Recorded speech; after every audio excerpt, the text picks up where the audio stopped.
चलो देखो यहाँ क्वेश्चन बता दें। देखो क्वेश्चन क्या था उसमें। क्वेश्चन दिया है particle covers half the distance with velocity v0। जैसे इस तरीके से हमारे पास दो पॉइंट, एक पॉइंट ए है और ये पॉइंट बी है। तो कह रहा है कि जो हाफ पार्ट का डिस्टेंस है, टोटल डिस्टेंस कितना मान ले, एस है, कितना है, एस है। तो इसका हाफ डिस्टेंस किस वेलोसिटी से चल रहा है, v0 से। किस स्पीड से, v0 स्पीड से। और जो बचा हुआ हाफ पार्ट है, इसमें भी दो हाफ पार्ट बना रहा है। इस हाफ पार्ट से चल रहा है v1 स्पीड से और ये वाला चल रहा है v2 से। तो कह रहे कि जो हाफ पार्ट का टाइम है, तो अगर मान ले यहाँ से यहाँ तक जाने में उसको टाइम 2t लगा हो, कितना लगा हो, 2t। तो यहाँ हाफ पार्ट टाइम में v1 चला है और इस टाइम में v2 चला है। दोनों टाइम इक्वल इक्वल कर रहा है कि दोनों इंटरवल में आपका ये वाला हाफ टाइम v1 से चल रहा है और ये हाफ टाइम किस स्पीड से चल रहा है, v2 से। तो अगर हम मान लेते हैं कि यहाँ से यहाँ 2t अगर होगा डिस्टेंस टाइम, तो इस पार्ट में टाइम t चलेगा और इस पार्ट में भी टाइम t सेकेंड में। तो क्या आप अगर इस पॉइंट को O मान लें,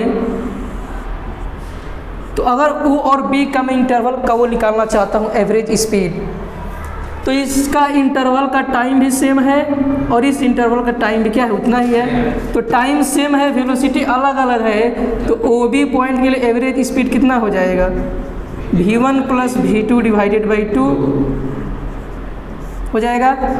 तो इस एवरेज स्पीड को हम v डैश मान लेते हैं। क्या मान लेते हैं, जो v1 plus v2 divided by 2 है। ये निकल गया आपका OB तक का, ठीक है। अब निकालते हैं इसका, तो ये तो v0 दिया ही है एवरेज स्पीड इसका, तो ये हो जाएगा आपका v0, ठीक। अब देखिए यहाँ AB का डिस्टेंस भी s/2 है और इतने तक का भी डिस्टेंस आपका कितना है, s/2 होगा।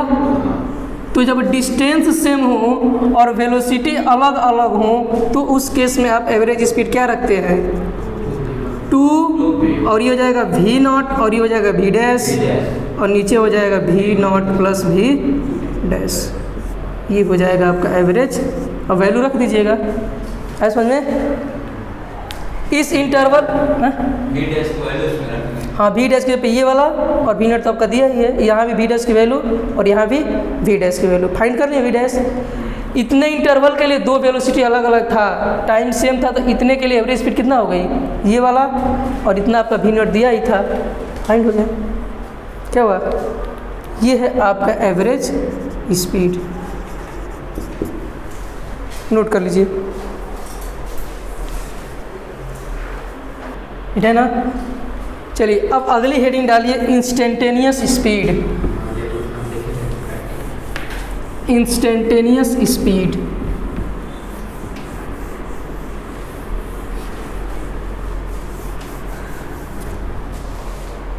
क्या हो गया जी आर्यन, इंस्टेंटेनियस स्पीड। इतना बड़ा नाम की क्या जरूरत है, इंस्टेंटेनियस स्पीड, आ जाओ। ड्यू टू सम इशू चलो देखो यहाँ,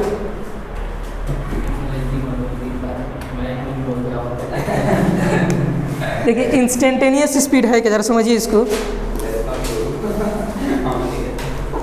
देखिए इंस्टेंटेनियस स्पीड क्या है। जैसे हम स्पीड की बात करते हैं, तो स्पीड आपका होता है क्या, distance divided by time, distance upon में टाइम। तो अगर मैं बात करूं इंस्टेंटेनियस स्पीड, किसकी बात करूं, इंस्टेंटेनियस स्पीड की, तो इंस्टेंट का पहले इंस्टेंट का मतलब समझते हैं। किसका मतलब समझते हैं, इंस्टेंट का। इंस्टेंट का मतलब होता है क्षण। क्या होता है, क्षण। मतलब किसी क्षण आपकी हमें स्पीड जानना हो, क्या जानना हो, स्पीड, तो उसको हम लोग कहते हैं इंस्टेंटेनियस स्पीड। जैसे देखिए यहाँ समझाने का प्रयास करते हैं आपको। जैसे मान लीजिए हमारे पास ये जनरली 2 पॉइंट हैं, ठीक है, और ये पॉइंट ओरिजिन से मान लीजिए x1 डिस्टेंस पे है और ये वाला है ओरिजिन से x2 डिस्टेंस पे। इसको कोऑर्डिनेट सिस्टम बना देते हैं और ये हमारा हो जाएगा ओरिजिन पॉइंट। तो ओरिजिन से हो जाएगा x1 और ये हो जाएगा हमारा x2 डिस्टेंस, ठीक है। तो x2 का और x1 का मतलब क्या है कि जैसे मान लीजिए हमको यहाँ से यहाँ तक जाना है, ठीक है, 2 ठो पॉइंट है हमारे पास, यहाँ से और यहाँ से। तो अगर मैं आपसे पूछूं कि इतने और इस डिस्टेंस पे इस पॉइंट पे आपकी स्पीड क्या है, एकदम उसी क्षण आपसे पूछे, मान लीजिए हम पढ़ा रहे हैं और मान लीजिए हम चल रहे, कोई पूछे कि आपकी किसी एक क्षण में आपकी स्पीड क्या होगी, तो क्या आप फाइंड कर सकते हैं आसानी से? नहीं फाइंड कर सकते हैं। अगर आपसे कोई पूछे कि तुरंत क्षण अपना स्पीड बताइए एकदम, तो कैसे बता सकते हैं? नहीं बता पाएंगे। तो ये हो जाएगा। तो अगर आपसे मैं पूछूं कि किसी क्षण आपकी स्पीड क्या है, तो हमको एकदम शॉर्ट टाइम में, छोटा सा टाइम इंटरवल में उस डिस्टेंस को मेजर करना भी दिक्कत है आपके लिए, क्योंकि स्पीड के लिए आपके क्या चाहिए? डिस्टेंस अपान में टाइम। तो अगर ज़्यादा डिस्टेंस हो तो आप आसानी से बता देंगे कि डिस्टेंस डिवाइडेड बाय टाइम। लेकिन आपके लिए एकदम छोटा सा डिस्टेंस हो, एकदम थोड़ा सा डिस्टेंस, और उसी समय में आपको एकदम पूछा जाए कि आपकी स्पीड क्या है, उस स्पीड को हम लोग कहते हैं इंस्टेंटेनियस स्पीड। जैसे मान लीजिए हमको इस पॉइंट ये दिया है आपको, और इसी एक छोटे से पॉइंट में मान लेते हैं यहाँ से यहाँ तक की दूरी डेल्टा x है। कितना है? Delta x। और टाइम भी हमारे पास डेल्टा t है। कितना है? Delta t। तो होता क्या है कि ये डेल्टा t जो होता है ये टेंडिंग्स टू जीरो चला जाता है। कहाँ चला जाता है? Zero,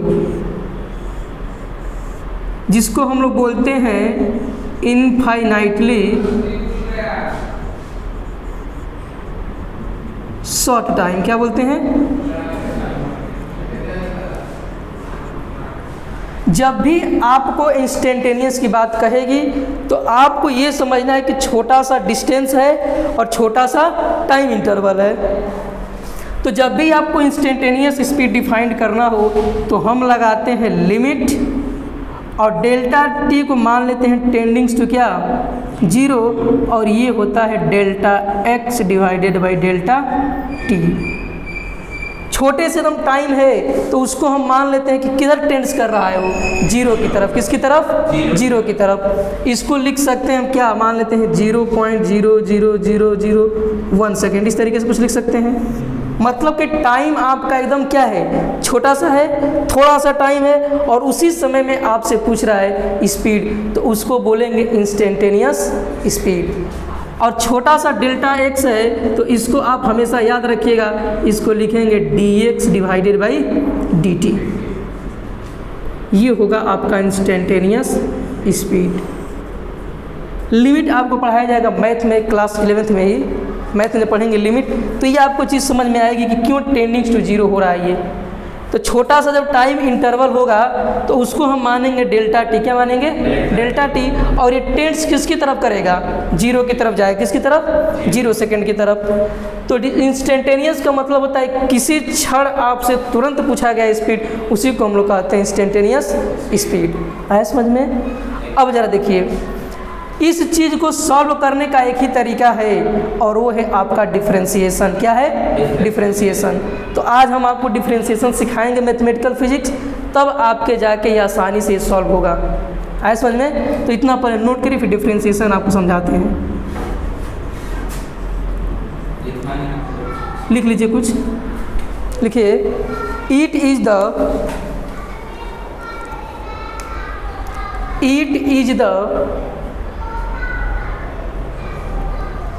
speed of a particle. It is the speed of a particle at particular instant. At particular instant.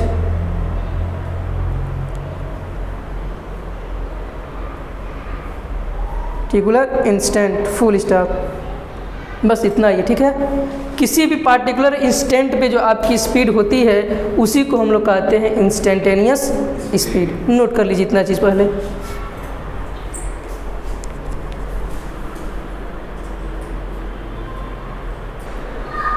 चलिए अगला पॉइंट लिखिए, इंस्टेंटेनियस वेलोसिटी। इंस्टेंटेनियस वेलोसिटी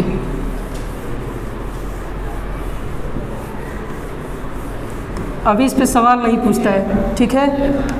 जब डिफरेंशिएशन पढ़ा देंगे उसके बाद आपको जब एक्सेलरेशन पढ़ना है, एक्सेलरेशन के लिए डिफरेंशिएशन आना ज़रूरी है आपके लिए। चलिए अगली instantaneous velocity.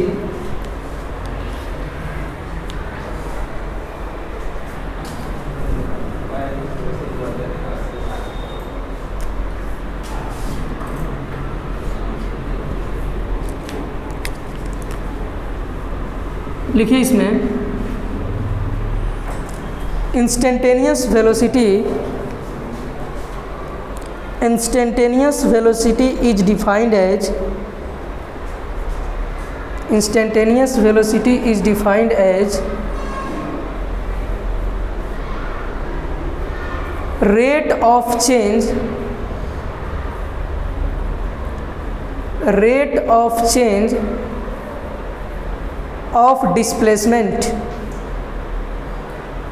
rate of change of displacement of particle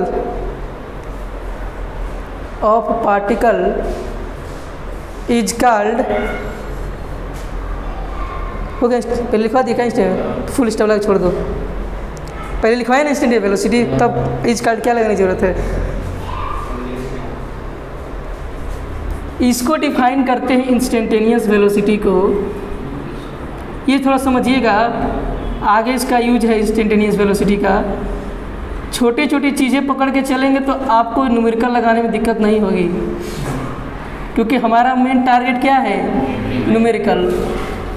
instantaneous velocity को जैसे इसको डिफाइन करते हैं, वेलोसिटी है तो वेक्टर भी लिख सकते हैं, और इसमें भी लगाएंगे limit delta t tending to कहाँ चलेगा ये 0, और इसको लिखेंगे हम delta r by delta t, और इसको लिख सकते हैं d r vector divided by d T.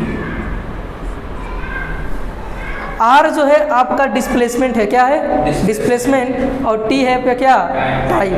अब मेरी बात सुनिए, इस आर को हम लोग कहते हैं पोजीशन वेक्टर। क्या कहते हैं, पोजीशन वेक्टर। अभी समझा देना आपको क्या है।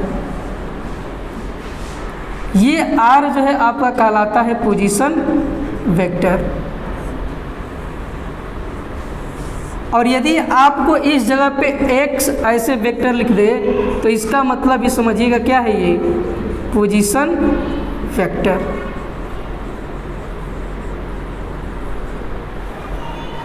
है समझ में। आर वेक्टर का मतलब होता है पोजीशन वेक्टर, और एक्स वेक्टर का भी मतलब होता है आपका पोजीशन वेक्टर, ठीक है। तो जरा ध्यान दीजिए यहाँ पे, पोजीशन वेक्टर का मतलब क्या होता है कि ऐसा वेक्टर जो किसी भी पार्टिकल की पोजीशन को बताए। एक ऐसा वेक्टर जो किसी भी पार्टिकल की पोजीशन को बताता है उसको हम लोग कहते हैं पोजीशन वेक्टर। जैसे यहाँ पे देखिए, ये हमारे पास कोऑर्डिनेट सिस्टम है, ठीक है, और यहाँ हमारा ओरिजिन है, और इस पॉइंट पे कोई पार्टिकल P रखा है। क्या रखा है, कोई पार्टिकल P है। तो यहाँ से हम लाइन एक ड्रा करते हैं ऐसे, और यहाँ पे मान लेते हैं x, y, z हमारा कोई सिस्टम है। x, y और पार्टिकल z कहाँ जाएगा, इस तीनों के दोनों एक्सिस के परपेंडिकुलर रहेगा। तो इसको हम लोग कहते हैं आर वेक्टर। क्या कहते हैं, आर वेक्टर का मैग्नीट्यूड, मतलब ये वेक्टर आपको बता रहा है कि ओरिजिन से ये जो पॉइंट P है, x एक्सिस और y एक्सिस और z एक्सिस यानी स्पेस में क्या कर रहा है, ये आपका लाई कर रहा है इस वाले प्लेन में। किस प्लेन में, x, y और z वाले में। ऐसा समझ में। तो आपके एक्स वाई प्लेन होता है, वाई जेड प्लेन होता है और एक्स जेड प्लेन होता है। तो ये आपके 3 कोऑर्डिनेट सिस्टम को डिस्क्राइब करेगा ये पोजीशन वेक्टर x, y, और z। तो जिस पार्टिकल को डिस्क्राइब करने के लिए जिस वेक्टर का हम यूज करते हैं उस वेक्टर को कहते हैं पोजीशन वेक्टर। क्या बोलते हैं? Position vector. तो ये हमारा जो r वेक्टर है इसको हम लोग क्या बोलते हैं? Position vector. तो यहाँ से यहाँ पार्टिकल की पोजीशन चेंज हुई कि नहीं हुई? x में भी कुछ है, कुछ y में और कुछ z में है, तो इसके पोजीशन को चेंज होना ही हम लोग क्या कहते हैं? डिस्प्लेसमेंट कहते हैं। क्या कहते हैं? डिस्प्लेसमेंट। तो ये r वेक्टर कहें या फिर x वेक्टर कहें, ये तीनों कोऑर्डिनेट में आपका चेंज होगा x, y और z में। तो जिस वेक्टर से आपकी पोजीशन पता चलती है किसी पार्टिकल की, उस वेक्टर को हम लोग कहते हैं पोजीशन वेक्टर। आ रहा समझ में? नोट कर लीजिए इतना इंस्टेंटेनियस वेलोसिटी का। चलिए मिटाएं। अब दोनों का कंपैरिजन देखते हैं, किसी इंस्टेंट पे स्पीड और किसी इंस्टेंट पे वेलोसिटी का कंपैरिजन। पीटीआर में लिखिएगा पॉइंट्स टू रिमेंबर। यहीं से क्वेश्चन आपसे 1 नंबर में पूछेगा एमसीक्यू। एमसीक्यू आपसे पूछ सकता है एग्जाम में, इसी बेस पे पीटीआर लिखिएगा पॉइंट्स टू रिमेंबर में, पॉइंट्स टू रिमेंबर में। और इस चीज़ को इम्पोर्टेंट लगा लीजिएगा, 1 नंबर में आ सकता है एग्जाम में एमसीक्यू बेस प्रॉब्लम।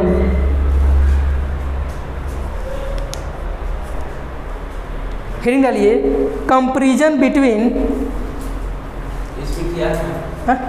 हाँ पीटीआर में लिखो heading comparison between instantaneous speed and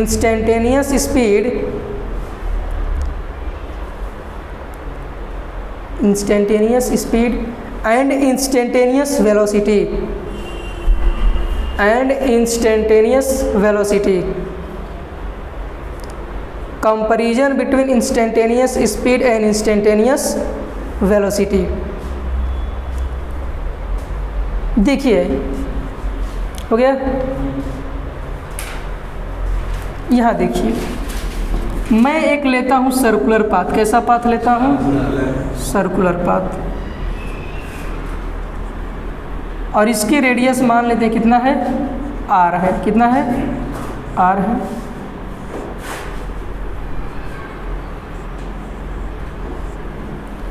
तो आप जब 9th में रहे होंगे तो आप लोग पढ़े होंगे कि ये पार्टिकल जो है जब सर्कुलर मोशन करता है तो इस यूनिफॉर्म सर्कुलर मोशन को हम लोग कहते थे एक्सेलरेटेड मोशन। कहते थे। क्वेश्चन ही पूछा जाता है कि why uniform circular motion is known as accelerated motion. तो जरा देखिए, अगर मान लेते हैं यहाँ पे कोई पार्टिकल है, क्या है? पार्टिकल है। तो इस इंस्टेंट की बात करें तो इस वेलोसिटी का डायरेक्शन ये होगा कि नहीं होगा? होगा। अगर इस इंस्टेंट के पॉइंट पे देखें तो इसका डायरेक्शन ये होगा कि नहीं होगा? होगा। इस पॉइंट पे देखें तो इसका डायरेक्शन ये होगा। इस पॉइंट पे देखो तो इसका डायरेक्शन क्या होगा? वेलोसिटी का ये होगा। और इस पॉइंट पे इसका डायरेक्शन ये होगा। बात समझ आ रही है? हर एक इंस्टेंट पे पार्टिकल की वेलोसिटी क्या हो रही है? चेंज हो रही है कि नहीं हो रही है? Due to change in direction. और मैंने बताया था कि वेलोसिटी एक वेक्टर क्वांटिटी है। तो वेक्टर क्वांटिटी आपका यदि मैग्नीट्यूड चेंज कर दे तो भी चेंज, डायरेक्शन चेंज कर दे तो भी चेंज, और दोनों साथ में चेंज जाए तो भी चेंज। तो इस पॉइंट पे पार्टिकल की वेलोसिटी का डायरेक्शन ये है, इस पॉइंट पे वेलोसिटी का पार्टिकल का डायरेक्शन, हर एक पॉइंट पे वेलोसिटी क्या हो रही है? पार्टिकल का चेंज हो रही है। किसकी वजह से? डायरेक्शन की वजह से। हो सकता है कि पार्टिकल अगर यूनिफॉर्म सर्कुलर मोशन चल रहा है तो इसके हर एक पॉइंट पे स्पीड क्या हो? आपका कांस्टेंट हो। तो इस पॉइंट पे आपका स्पीड की मैग्नीट्यूड तो क्या हो सकती है? कांस्टेंट हो सकती है, लेकिन वेलोसिटी क्या कर रहा है? आपका चेंज हो रहा है, क्योंकि हर एक पॉइंट पे इसका डायरेक्शन क्या हो रहा है? चेंज हो रहा है। क्लियर है इतना? सवाल क्या आपसे पूछता है कि जो वेलोसिटी यहाँ पे है, ये सर्कुलर जो पाथ आप बनाए हैं इसका स्पीड क्या है? आपका कांस्टेंट तो है, लेकिन इस वेलोसिटी के हर एक इंस्टेंट पे क्या ये जो पाथ फॉलो कर रहा है वेलोसिटी, क्या वो टेंजेंशियल है कि नहीं है? टेंजेंट, सर्कल में पढ़े हैं ना 10th में, टेंजेंट। तो अगर यहाँ देखा जाए इस इंस्टेंट पे तो पाथ इसका कैसा है, सर्कुलर है। तो अगर इस पाथ पे देखा तो कैसा मोशन कर रहा है, इसकी वेलोसिटी के टेंजेंशियल है कि नहीं है? तो सवाल आपसे पूछता है क्या कि अगर पॉइंट जो दिया है किसी इंस्टेंट पे तो वेलोसिटी को जिस पाथ को फॉलो करेगी, पार्टिकल जिस पाथ को फॉलो करेगा उस वेलोसिटी कैसा होगा, टांजेंशियल होगा, लीनियर होगा या जिगजैग, कुछ ऐसे करके फिर नॉन ऑफ दीज देगा। तो आपको किस पे टिक करना होगा, tangential.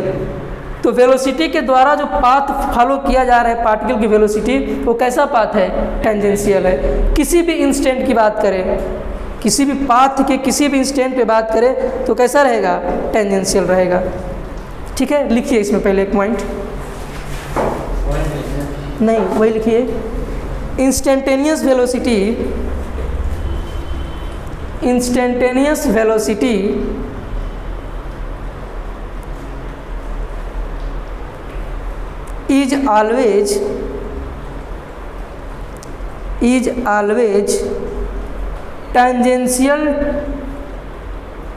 is always tangential to the path followed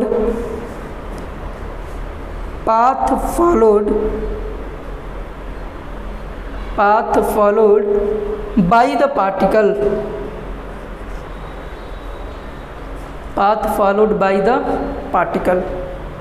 particle के द्वारा जो पाथ फॉलो किया जाएगा उसकी इंस्टेंटेनियस वेलोसिटी क्या होगी, टेंजेंशियल होगी। कैसी होगी, टेंजेंशियल होगी। नीचे नोट पॉइंट में लिखिए, नोट पॉइंट नीचे, अ पार्टिकल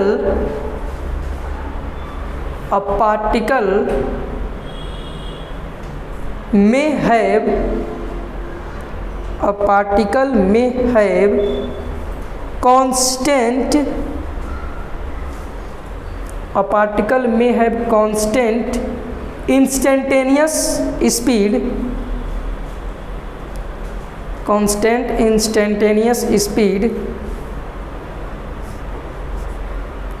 but variable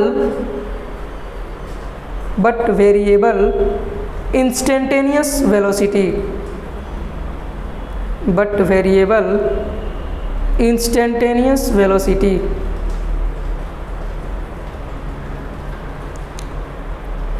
हो गया।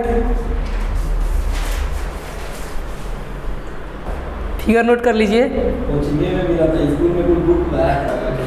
चलिए अब जो है हम लोग हेडिंग डालिए मैथमेटिकल फिजिक्स।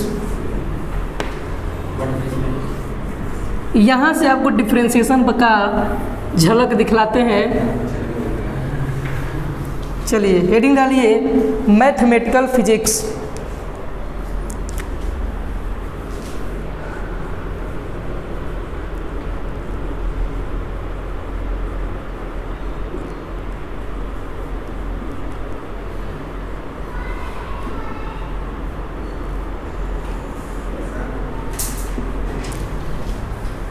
Mathematical physics.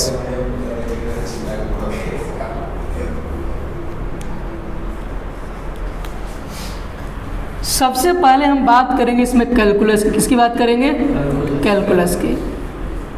तो ये कैलकुलस दो तरीके का पढ़ेंगे हम लोग, और ये है आपका पहला है आपका डिफरेंशियल कैलकुलस। क्या है, डिफरेंशियल कैलकुलस।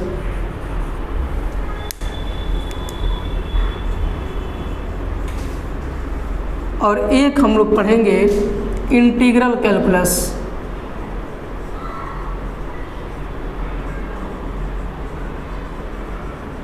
ठीक है, दो तरीके कैलकुलस है आपके, डिफरेंशियल कैलकुलस और इंटीग्रल कैलकुलस। ये आपको फिजिक्स में जब तक पढ़ेंगे ये आपको साथ नहीं छोड़ने वाला है, डिफरेंशियल और इंटीग्रल। चाहे मैथ पढ़िए, केमिस्ट्री पढ़िए, फिजिक्स, आपको ये चीज़ आना चाहिए। देखिए क्या है, सबसे पहले अगर इसमें हम बात करें, जैसे मान लीजिए हम कोई चीज़ लिख रहे हैं, आप लोग पढ़े भी होंगे, y = fx। ध्यान दीजिए, y इज इक्वल टू क्या है, ये fx है।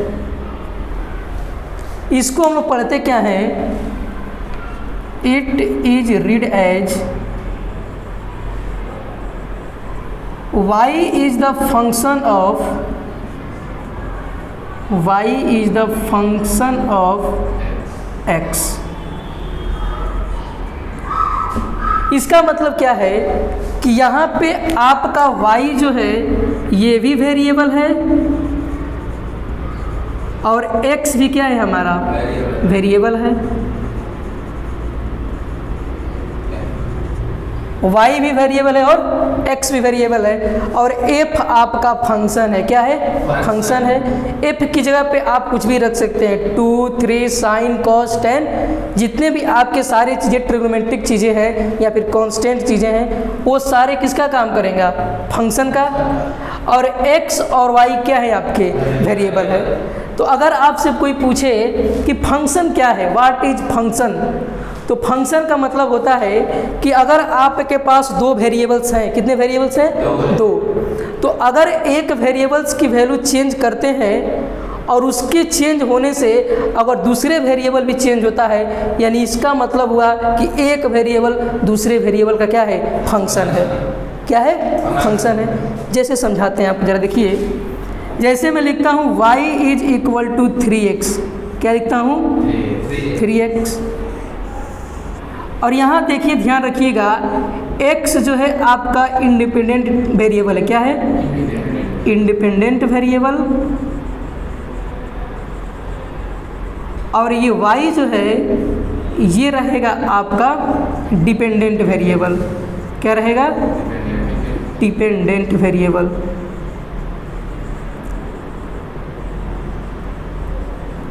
कहने का मतलब क्या है कि ये x की वैल्यू इंडिपेंडेंट है। यहाँ पे आप कुछ भी रख सकते हैं, 2 रख सकते हैं, 3 रख सकते हैं, जितने भी आपका नंबर है, चाहे कोई फंक्शन है, तो आप x की जगह पे कुछ भी रख सकते हैं। तो अगर x की जगह पे 3 रखेंगे तो y की वैल्यू 9 हो जाएगी। मतलब y किस पे डिपेंड कर रहा है, x पे, कि यदि x चेंज होगा तो y की वैल्यू भी क्या होगी, चेंज होगी। तो y किसका फंक्शन हो गया, x का, क्योंकि y डिपेंड किस पे कर रहा है, x पे। तो y is the function of x। x जब बदलेगा तो y क्या होगा, बदलेगा, और x नहीं बदलेगा तो y भी बदलेगा नहीं। तो इसको कहते हैं y is the function of x। तो x आपका तो इंडिपेंडेंट है, आप यहाँ जो मर्जी वो रख सकते हैं, इसके हिसाब से आपका y क्या होगा, चेंज होगा, इसलिए y को हम लोग कहते हैं डिपेंडेंट वेरिएबल। अब जरा उल्टा सोचिए, अगर कहता है x is the function of y, x is the function of y, तो अब यहाँ पे y कैसा हो जाएगा, इंडिपेंडेंट हो जाएगा, और x कैसा हो जाएगा, डिपेंडेंट वेरिएबल हो जाएगा। कोई दिक्कत? तो इस हिसाब से जो भी आपका यहाँ रहेगा और फंक्शन के जो साथ रहेगा वो इंडिपेंडेंट रहेगा और ये वाला हमारा डिपेंडेंट रहेगा। तो x किसका फंक्शन हो गया, y का, y चेंज होगा तो x चेंज होगा। अगर y x का फंक्शन है तो x चेंज होगा तो y भी चेंज होगा।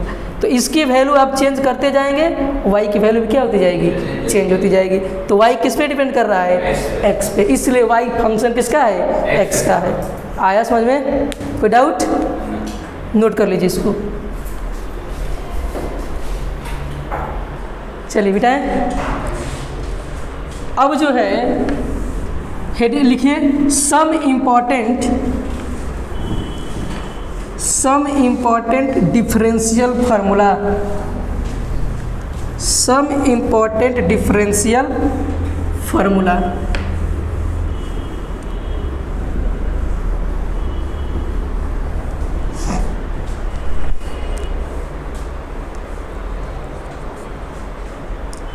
और जितना अब से पढ़ाएंगे आपको डिफरेंशियल फार्मूला, ये सब चीज़ें आपको याद रखनी चाहिए, तभी आपसे सवाल लगेगा, अन्यथा सवाल भ्रष्ट मार देगा आप लोगों से।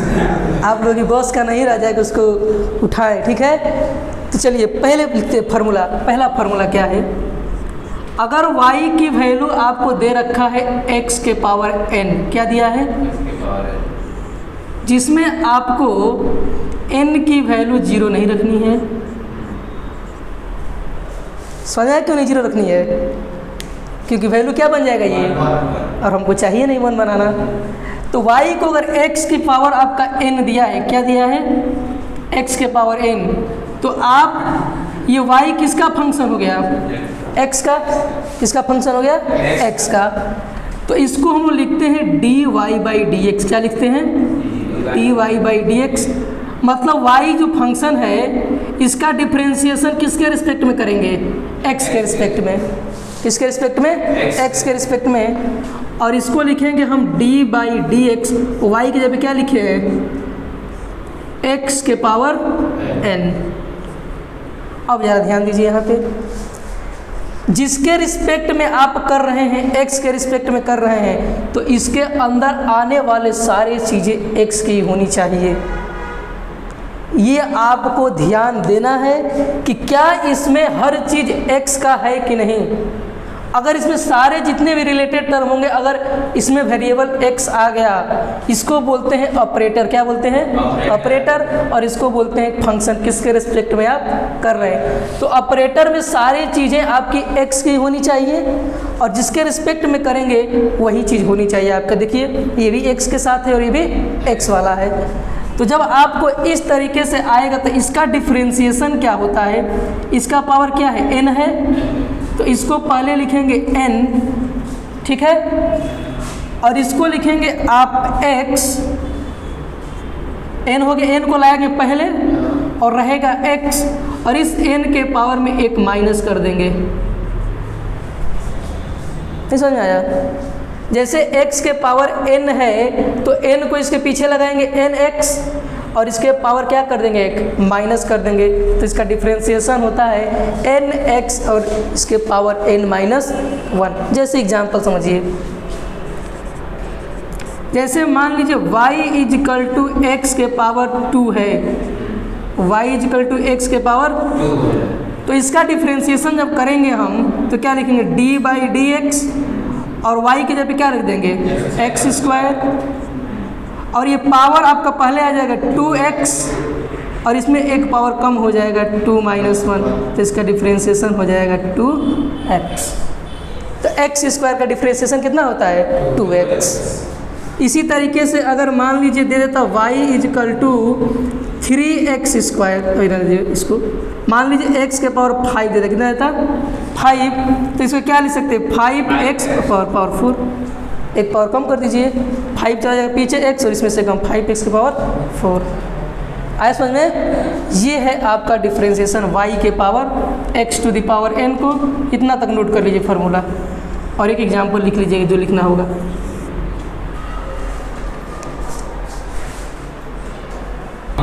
चलिए मिटाएं। चलिए ये पहला रूल है, अगर x के पावर आपका 2 दिया रहेगा और dy/dx करना हो तो क्या लिख देंगे, 2x। हो गया। चलिए अगला रूल देखिए क्या है, दूसरा दिया है आपको, y = c और x के पावर क्या हो जाएगा, n, और वही शर्त है n की वैल्यू 0 नहीं होनी चाहिए। और यहाँ पे c जो है ये आपका कांस्टेंट है, क्या है, कांस्टेंट है। उदाहरण देके समझाते हैं आपको, जरा समझिए। अब हमको लिखना है, देखिए यहाँ फंक्शन किसका है, x का है, तो इसको लिखेंगे dy/dx, मतलब y is the function of x, तो इसको लिखेंगे d/dx। y की जगह क्या लिख देंगे हम लोग, cx⁴n है ना, आया, cx के पावर n। देखिए जरा ध्यान दीजिए, यहाँ पे करते क्या है, सबसे पहले जो आपका कांस्टेंट रहेगा, जो भी चीज़ कांस्टेंट रहेगी उसको उठा के बाहर फेंक देंगे। कहाँ फेंक देंगे, मतलब इसके बाहर नहीं फेंकना है, इसके बाहर ला देंगे, c हो जाएगा यहाँ पे, और बन जाएगा d/dx और x के पावर, अभी इसका बताएं कि नहीं ऊपर, तो ये हो जाएगा cx और ये हो जाएगा cnxn-1, ये हो जाएगा d/dx cx⁴n। एग्जाम्पल देखिए, y = 3x² है, क्या आपको कुछ ऐसा कुछ बनता हुआ नज़र आ रहा है? सी क्या है आपका? 3 तो कांस्टेंट है, इसको ऐसे ही रहने दीजिए। तो लिख देंगे 3d/dx, और x नीचे तो नीचे भी ऊपर भी ऑपरेटर में क्या रहना चाहिए? x।